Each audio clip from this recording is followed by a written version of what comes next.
Item ಯಾವುದೇ ಇರಲಿ try ಮಾಡಿ ಆಚಿ ಚಿಕನ್ ಮಸಾಲಾ. ನಾಳೆ ಸರ್ಕಾರಿ ಬಸ್ ಮುಷ್ಕರ ಟುಸ್ ಟುಸ್. ಮುಷ್ಕರಕ್ಕೆ ಮುಂದಾಗಿದ್ದವರಿಗೆ ಈಗಾಗಲೇ ಹೈಕೋರ್ಟ್ ಕ್ಲಾಸ್ ತೆಗೆದುಕೊಂಡಿದೆ. ಇನ್ನು ನಾಳೆ ಸರ್ಕಾರಿ ಬಸ್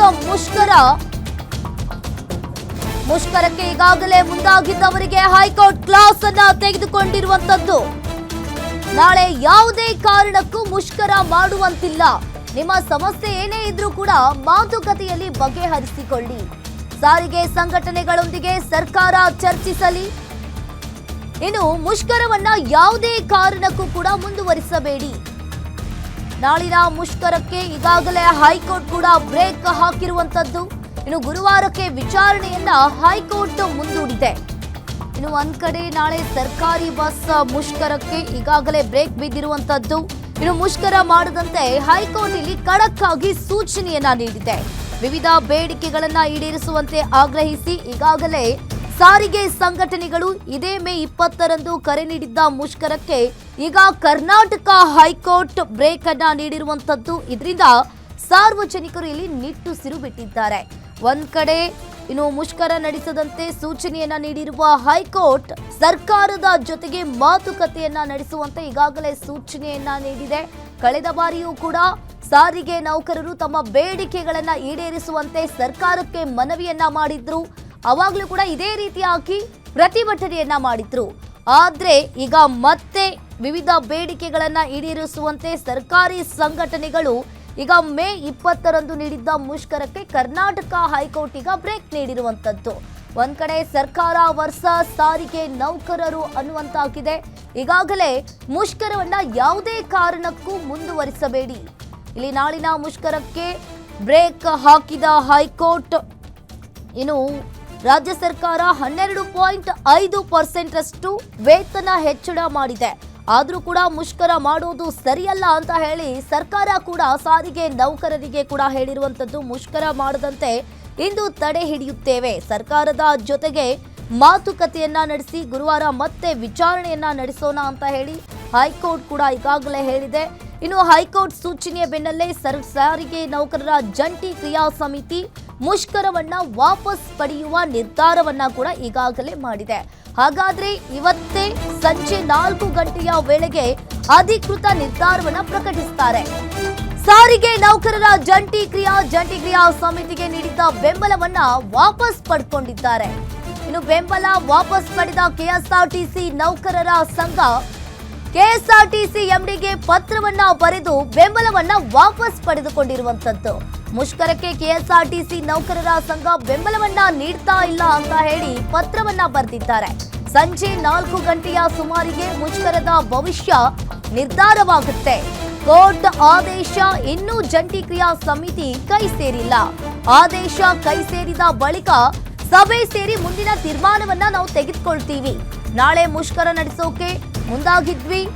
ಹಾಗೆ ಅರ್ಜಿ ವಿಚಾರಣೆಯ ಬಳಿಕ ಮುಷ್ಕರ ನಡೆಸದಂತೆ ಕೋರ್ಟ್ ಕೂಡ ಈಗಾಗಲೇ ಸೂಚನೆಯನ್ನ ನೀಡಿದೆ.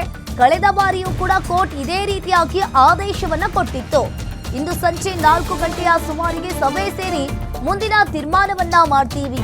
ಈಗಾಗಲೇ ಜಂಟಿ ಕ್ರಿಯಾ ಸಮಿತಿ ಸಂಚಾಲಕ ಮಂಜುನಾಥ್ ಅವರು ಹೇಳಿಕೆಯನ್ನ ನೀಡಿದ್ದಾರೆ. ಇನ್ನು ಹಲವು ಬೇಡಿಕೆಗಳನ್ನ ಈಡೇರಿಸುವಂತೆ ಈಗಾಗಲೇ ಸರ್ಕಾರಕ್ಕೆ ಮನವಿ ಕೂಡ ಮಾಡಿದ್ರು. ಹೈಕೋರ್ಟ್ ವಾರ್ನಿಂಗ್ ಬೆನ್ನಲ್ಲೇ ಈಗ ಕೆಎಸ್ಆರ್ಟಿಸಿ ಹೇಳಿದ್ದೇನೆ. ಹಾಗಾದ್ರೆ ಇನ್ನು ಒಂದ್ ಕಡೆ ನಾಳೆ ಮುಷ್ಕರ ನಡೆಸೋಕೆ ನಾವು ಈಗಾಗಲೇ ಮುಂದಾಗಿದ್ವಿ. ಆದ್ರೆ ಅರ್ಜಿ ವಿಚಾರಣೆಯ ಬಳಿಕ ಮುಷ್ಕರವನ್ನ ನಡೆಸದಂತೆ ಕೋರ್ಟ್ ಕೂಡ ನಮಗೆ ಈಗಾಗಲೇ ಸೂಚನೆಯನ್ನ ಕೊಟ್ಟಿದೆ. ಕಳೆದ ಬಾರಿಯೂ ಕೋರ್ಟ್ ಇದೇ ರೀತಿಯಾಗಿ ಆದೇಶವನ್ನ ಕೊಟ್ಟಿತ್ತು.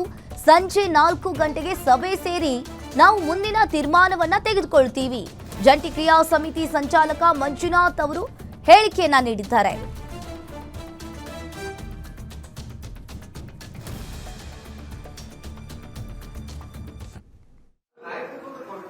ಏನಿಲ್ಲ ನಾಯಕತ್ವ ನೋಡಿ, ಯಾವಾಗಲೂ ಕೂಡ ನಾವು ನಾಯಕತ್ವದಲ್ಲಿ ವ್ಯಕ್ತಿಗಳ ನಾಯಕತ್ವ ಅಲ್ಲ. ನಮಗೆ ಸಿಐಟಿಯು ಸಿದ್ಧಾಂತದ ಅಡಿ ನಾಯಕತ್ವ ಇದೆ. ಹಾಗೇನೆ ಎಐಟಿಸಿ ಅವರಿಗೆ ಅವ್ರಿಗೂ ಎಐಟಿಸಿಯ ನಾಯಕತ್ವ ಇದೆ. ಅದರಿಂದ ಇಲ್ಲಿ ವ್ಯಕ್ತಿಗಳ ನಾಯಕತ್ವದ ಪ್ರಶ್ನೆ ಇಲ್ಲ. ನಾವು ಕಾರ್ಮಿಕರ ಬೇಡಿಕೆಗಳೇನಿದೆ ಅವನ್ನ ಸಮಗ್ರವಾಗಿ ಚರ್ಚೆ ಮಾಡಿ ನಾವು ಅದನ್ನ ಒಂದು ಸ್ಪಷ್ಟವಾದಂತ ರೀತಿಯಲ್ಲಿ ಮುಂದೆ ಹೋಗ್ತೀವಿ. ಅದರಿಂದ ಯಾವ ನಾಯಕತ್ವದ ಕೊರತೆನೂ ಇರಲಿಕ್ಕೆ ಸಾಧ್ಯ ಇಲ್ಲ.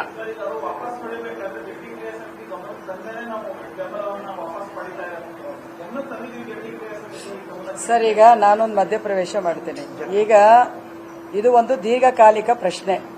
ಆಗ್ಲೇ ಮಂಜುನಾಥ್ ಹೇಳಿದಾಗೆ ಯಾವುದೇ ಒಂದು ಮುಷ್ಕರ ಅಂತ ಹೇಳುವಾಗ ಅದರಲ್ಲೂ ಕೂಡ ಈ ಸಾರ್ವಜನಿಕ ಇದ್ರೊಳಗಡೆ ಏನು ಡೈಲಿ ಕನೆಕ್ಷನ್ ಇರ್ತಕ್ಕಂಥ ಒಂದು ಟ್ರಾನ್ಸ್ಪೋರ್ಟ್ ಏನಿದೆ, ಈ ಮುಷ್ಕರ ಅನ್ನುವಂಥದ್ದು ಅಷ್ಟು ಸುಲಭದ ಪ್ರಶ್ನೆ ಅಲ್ಲ. ಆಯ್ತಾ? ಈಗ ಇವ್ರು ಹೇಳಿದ್ದಾರೆ 25%, ಸರ್ಕಾರ 12.5% ಅಂತ ಹೇಳಿದ್ರು. 25% ಅಲ್ಲಿ ನಾವು ಕೊಡ್ತೀವಿ ಅಂತ ಹೇಳಿದ್ರೆ ಮುಗ್ದೇ ಹೋಗ್ತಿತ್ತಲ್ಲ. ಆದ್ರೆ ಅದನ್ನ ಕೊಡ್ಲಾರ್ದಿರ ನೀವು ಹಿಂಬಾಗಿಲಿನಿಂದ ಈ ಮುಷ್ಕರವನ್ನ ವೀಕನ್ ಮಾಡಲಿಕ್ಕೆ ಅಥವಾ ಕಾರ್ಮಿಕರ ಆಕ್ರೋಶವನ್ನ ಬಲಹೀನಗೊಳಿಸಲಿಕ್ಕೆ ಮಾಡುವಂತ ತಂತ್ರಗಳಿದಾವಲ್ಲ, ಈ ತಂತ್ರಗಳ ಭಾಗವಾಗಿ ಎಲ್ಲವೂ ಇವೆಲ್ಲ ನಡೆಯೋದು. ಸೊ ಹಾಗಾಗಿ ಇಲ್ಲಿ ಯಾರು ಹೋಗಿದ್ದಾರೆ ಅನ್ನೋದಕ್ಕಿಂತ ಮುಖ್ಯವಾಗಿ ಯಾರು ಕಾರ್ಮಿಕರ ಪರವಾಗಿ ನಿಂತಿದ್ದಾರೆ ಅನ್ನೋದು ಮುಖ್ಯ. ಆಯ್ತಾ? ಬಂದರೆ ವಿಶಾಲ ಆಗತ್ತೆ, ಬರ್ಲಿಲ್ಲ ಅಂದ್ರೆ ಯಾರು ನಿಲ್ತಾರೆ ಅದಾಗತ್ತೆ. ಮತ್ತೆ ಸಂಕಷ್ಟ ಬಂದಾಗ ನಿಲ್ಲೋದಿದೆಯಲ್ಲ ಅದು ಆಕ್ಚುಲ್ ಅದಂತ ಇದು. ಈಗ ನೋಡಿ, ಪೊಲೀಸ್ನವರೆಲ್ಲ ಇಲ್ಲಿ ಬಂದು ಕೂತಿದ್ದಾರೆ. ನಾವು ರೆಡಿ ಆದ್ವಿ. ನಾನು ಹೇಳಿದೆ ಮಂಜುಗೆ, ನೋಡಪ್ಪ ಇವತ್ತು ಪ್ರೆಸ್ ಮೀಟ್ ಮಾಡ್ತಾ ಇದೀವಿ, ನೀವು ನೈಟ್ ಇಲ್ಲೇ ಉಳ್ಕೋಬೇಕು. ನಾಳೆ ಸಪೋಸ್ ಏನ್ ಬೇಕಾದ್ರೂ ಆಗಬಹುದು, ಬೆಳಗ್ಗೆನೆ ಪೊಲೀಸ್ ನಮ್ಮನ್ನು ಅರೆಸ್ಟ್ ಮಾಡಬಹುದು. ವಿ ರೆಡಿ ಟು ಅರೆಸ್ಟ್ ಅಂತ ಹೇಳಿದೀವಿ. ಈ ತರದ ಒಂದು ತಾಕತ್ತನ್ನು ಕೂಡ ಹೋರಾಟಗಳಲ್ಲಿ ಬೇಕಾಗ್ತದೆ. ಅದು ಇಲ್ಲದೇನೆ ಆಗ್ಲೇ ಮಂಜು ಅವರು ಹೇಳಿದಾಗೆ ಆಯ್ತಾ, ಈಸಿ ಗೋಯಿಂಗ್ ಅಂತ ಹೇಳುವಾಗ ಹಲವು ಜನ ಇರ್ತಾರೆ. ಆದ್ರೆ ಅದು ಬರ್ತಾ ಬರ್ತಾ ಬರ್ತಾ ಭಾರಿ ಕ್ಲಿಷ್ಟ ಆಗತ್ತೆ ಅಥವಾ ಒಂದು ಕಠಿಣವಾಗುತ್ತೆ ಅಥವಾ ಅಟ್ಯಾಕ್ ಆಗುತ್ತೆ ಅನ್ನುವಂತ ಸಂದರ್ಭದಲ್ಲಿ ನಿಲ್ಲೋದಿದೆಯಲ್ಲ, ಅದು ಭಾರಿ ಮುಖ್ಯವಾದಂತ ಪ್ರಶ್ನೆ. ಈಗ ನನಗೂ ಇದು ಲೆಟರ್ ನನಗೂ ಕೂಡ ಒಂದು ಬಂದಿದೆ, ಆಮೇಲೆ ನಾನು ಮಾತಾಡಬಹುದು ನಿಮಗೆ. ಆ ಲೆಟರ್ ಅಲ್ಲಿ ವಿಡ್ರಾ ಅಂತ ಹೇಳಿದ್ದಾರೆ. ಕಾರಣ ಏನ್ ಹೇಳಿದ್ದಾರೆ? ನಮ್ಮ ಅಧ್ಯಕ್ಷರು ವಿಡ್ರಾ ಅಂತ ಹೇಳಿದ್ದಾರೆ, ಅದಕ್ಕೆ ವಿಡ್ರಾ ಅಂತ ಹೇಳಿದ್ದಾರೆ. ಬ್ಯಾಕ್ ಗ್ರೌಂಡ್ ಏನು? ಅವರು MLC ಆಗಿದ್ದಾರೆ. ನಿಮಗೆ ಕೊಡ್ತೀನಿ, ನಾನೀಗ ಶೇರ್ ಮಾಡ್ತೀನಿ ನಾನು ನಿಮಗೆ. ಸೊ ಹಂಗಾಗಿ that is not A question. So ಹಾಗಾಗಿ ಅವರವರ ವೈಯಕ್ತಿಕ ಹಿತಾಸಕ್ತಿಗಳು ಏನಿದಾವೆ ನಮಗೆ ಗೊತ್ತಿಲ್ಲ. ಅರೆ ನಮ್ಮ ಹಿತಾಸಕ್ತಿ ಇರೋದು ಕಾರ್ಮಿಕರ ಹಿತಾಸಕ್ತಿ. ಅದಕ್ಕಾಗಿ ನಾವು ಎಲ್ಲಿಯ ತನಕ ನಿಲ್ಬೇಕಾ ನಾವು ನಿಲ್ತೀವಿ. ಈಗ ನೋಡಿ, ನಮ್ಮ ಇನ್ಸ್ಪೆಕ್ಟರ್ ಬಂದಿದ್ದಾರೆ, SI ಅವರು ಇದ್ದಾರೆ, ಬೇರೆಯವರು ಇದ್ದಾರೆ, ಇನ್ನೂ ತುಂಬಾ ಜನ ಇದ್ದಾರೆ. ಯಾಕೆ ಬಂದಿದ್ದಾರೆ ಅವರು? ಸೊ ಇದೆಲ್ಲವೂ ಕೂಡ ಸರ್ಕಾರದ ಪ್ರೆಷರೇ. ಹಾಗಾಗಿ ಸರ್ಕಾರ ಅನ್ನುವಂಥದ್ದು ಇವ್ರು ಏನೂ ಕೇಳಿಲ್ಲ. ನಾನು ಸಿಂಪಲ್ ಹೇಳ್ತಾ ಇದ್ದೀನಿ, 25%. ನಿಮಗೆ ಎಷ್ಟು ಕೊಡ್ಲಿಕ್ಕೆ ಆಗುತ್ತೆ? 12.5% ಡಿಕ್ಲೇರ್ ಮಾಡಿದಿರಿ. ನೆಕ್ಸ್ಟ್ ಎಷ್ಟು ಕೊಡ್ತೀರಾ ನೀವು ಅಷ್ಟು ಮಾತಾಡಿ. ಅದು ಬಿಟ್ಟು ಹಿಂಬಾಗಿಲಿನ ಮುಖಾಂತರ ಈ ತರದ ತಂತ್ರಗಳನ್ನು ಉಪಯೋಗ ಮಾಡಿದ್ರೆ ಇದು ಕಬ್ಬಿಣದ ಕಡಲೆ ಆಗತ್ತೆ, ಕಡೆಗೆ ನಿಮಗೆ ನುಂಗ್ಲಿಕ್ಕೆ ಆಗಲ್ಲ ಅನ್ನೋ ಮಾತು ನಾನು ಹೇಳ್ತೀನಿ.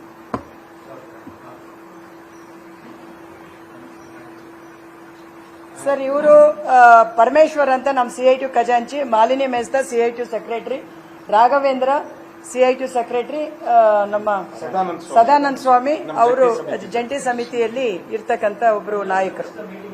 ಸರ್, ಈಗ ನಾವು ಕೋರ್ಟ್ ಹತ್ರ ಹೋಗ್ತೀವಿ, ನಾವು ತಗೊಂಡು ಇಮಿಡಿಯೇಟ್ ಆಗಿ ನಿಮಗೆ ಕಮ್ಯುನಿಕೇಶನ್ ಮಾಡ್ತೀವಿ.